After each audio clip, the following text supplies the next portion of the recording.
My name is Marc Behar. I'm the founder and developer of Pride Prom NOLA.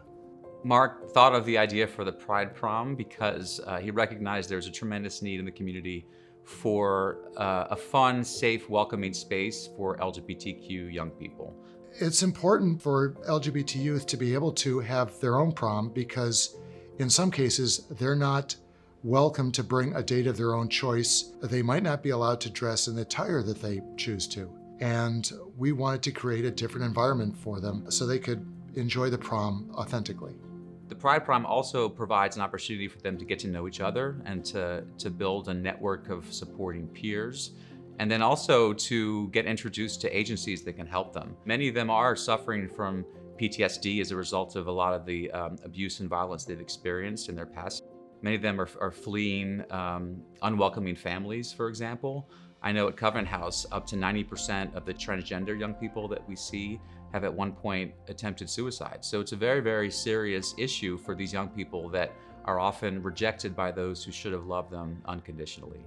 Discrimination still exists today. We all know it and see it, not just the LGBT community and especially the transgender community, but different minorities still encounter racism and xenophobia, and that's why I continue to work with different organizations to combat discrimination on many different fronts. Forum for Equality is Louisiana's statewide LGBT organization. We work on everything from just equal rights in employment, housing, public accommodations, also helping secure equal rights for LGBT families. Marc is someone who, when he commits to a cause, gives everything to it. His time, his talent, his money, and his energy.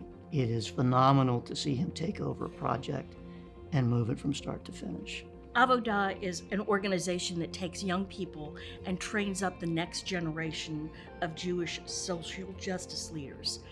And Marc has been instrumental in helping not only with the funding of the organization, but also with mentoring our core members, bringing them into his home, and being an overall supporter of Avadah in the community. Marc believes in a Jewish concept of tikkun olam, repair the world. He's always giving of himself, often not thinking of himself, and actually doing a lot more work because he is a driver in getting it done.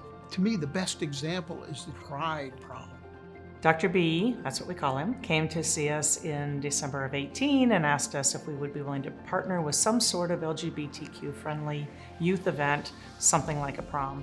We were able to work with Marcus Stein, PFLAG, and Hyatt's own High Pride organization, which is one of our diversity groups within Hyatt. We were actually able to attract Big Frida as our headlining entertainment. I think for many of the young people who attend the Pride Prom, especially those who are residents of Covenant House, they've been grappling their whole lives with some pretty major issues. You know, just how can they find a safe place to sleep at night? How can they be accepted by their families? But the Pride Prom, even though it's just one night and just one experience, it can start to help them believe that anything's possible, you know, because there is no reason that they can't accomplish whatever they want in the world. They can be accepted by others. They can be their true selves. And they can dream. And the Pride Prom, I think, is just the beginning of that belief. Those of us who came to volunteer were managers in the hotel. For us, it was initially just another event. And then we got to see these 300 plus LGBTQ youth dancing and celebrating in the outfits they loved with the guests they wanted to bring. And suddenly all of us around the room were just sobbing. Just being able to see these kids be so natural and so happy and so joyful and not looking over their shoulders at who may be looking at them, who may be watching them, who may be swooping in to tell them you can't do that, you can't be that way, you can't be who you are. And to be able to see them really let loose and do what they wanted and have this wonderful time and make new friends, it was joyful to be able to watch this unloading of the pressure that they must carry with them every day as young people. I get a lot of satisfaction from seeing positive changes in my community. Gandhi said, "Be the change you want to see in the world." And it's something that guides me. I do want to see a lot of change. I want to see things better for people. And if I can play a small role in that, I'm glad to do it.